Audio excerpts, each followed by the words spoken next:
Hello everyone, Shinto Bean here, playing some more Warhammer combat cards, and I'm a little bit late in getting this one out, but these are the balance changes for the Magnus season, which has already started on June 9th of 2025.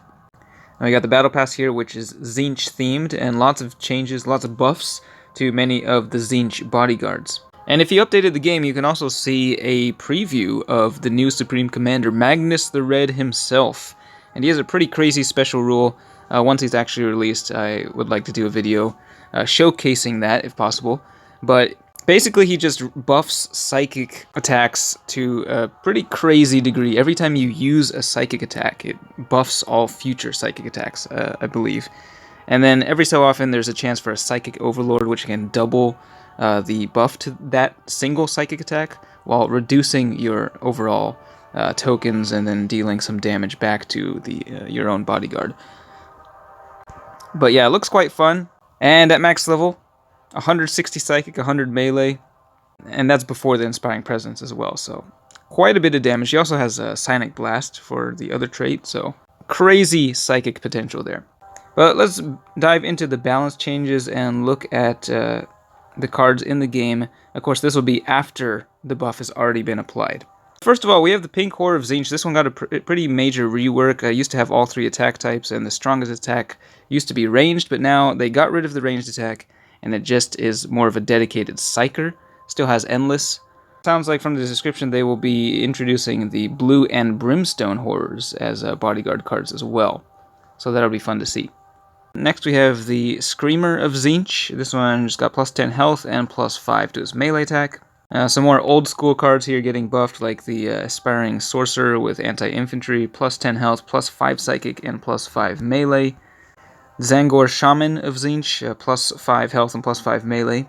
The Infernal Master, which is a very useful card in a psychic deck, having an Inspiring Presence and Psychic Link for its secondary trait. This one got a major buff, plus 15 to its psychic attack. We got the Changeling, newer bodyguard, so I have it at a pretty low level. Its main trait is Outflank, and then the secondary is Fear, but yeah, plus 15 health on this one. The legendary Blue Scribes, very useful tanky psyker for Chaos. Just got its ready type changed from Psychic Debuff to Psychic Buff. And this is something that is true for a lot of the Demon bodyguards. I think just for lore reasons they gave it Psychic Debuff, but that's just a very useless ready type. So this will be more useful. Of course, the only time you'll actually be readying with these guys is if you go ranged with a Psychic deck, which is not going to happen very much. But it does mean that you could run a much more efficient Psychic deck with Supreme Commander Abaddon. And we have the Lord of Change as well, changing from Psychic Debuff to Psychic Buff. Kairos Fateweaver getting a stat boost here, plus 10 health and plus 15 Psychic. So let's just take a look at the max level, 153 Psychic attack. That is pretty significant. And then two more demons. We got Karanak, who is also getting a melee buff. His ready type changed from Psychic Debuff to melee buff. And same goes for the Brass Scorpion. So both of those will actually combo much better with Supreme Commander Abaddon specifically, thanks to that change. But just be more useful in general as well. So yeah, lots of really nice changes to Chaos, specifically on those psykers. Moving on to Necrons, we've got the old school Cryptek with Medicae getting a slight attack boost, plus 5 ranged and plus 5 melee. Got the ranged Praetorian, plus 10 health, plus 3 ranged and plus 3 melee.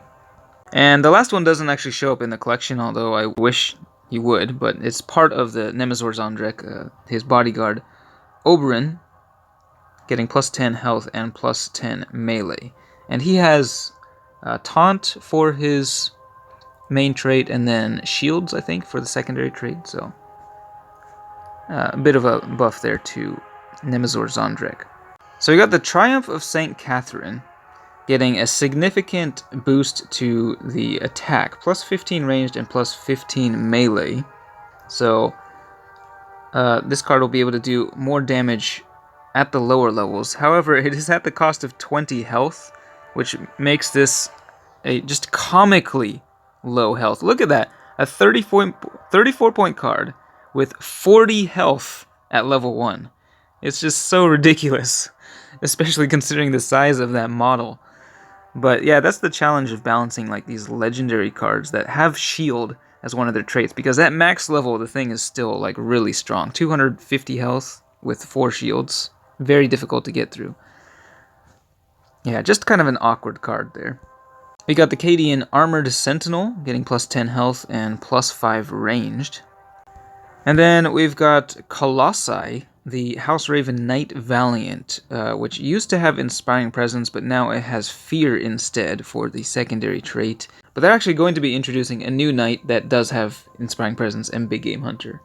This thing obviously going to be a lot more tanky with Fear, but it did get a large chunk of its health shaved off, minus 50 health. For Space Marines, we've got this Black Templars Castellan with anti-infantry getting minus 30 health, but plus 10 to his ranged and melee. And then the Space Wolves Iron Priest with Big Game Hunter, a slight buff there, plus 5 ranged and plus 5 melee. Then for Tyranids, the Moloch went down 6 points, putting it at 60. It's a pretty reasonable price for the amount of damage that thing can do. And that's it for the balance changes. We've also got a number of fun cards being added to the general pool. So one of the new Knights for Servants of the Emperor, as well as the Rattling Snipers, which is a fun card there. Space Marines getting a lot of old school tanks. It's really nice to see a lot of these. Vindicator, Rhino, Razorback, Whirlwind, Land Raider, Crusader, and the Stalker. We've also got the Spear of Macragge there. I think that's a legendary card going into the general pool. For Chaos, we've got a nice mix of like all kinds of stuff. Vehicles, infantry, aircraft. And then Orcs also getting a lot of vehicles and infantry as well, so some nice stuff there. Nothing else for the other factions though. Let me know what you think in the comments, but that's it for this one. Thanks for watching, and I will see you next time.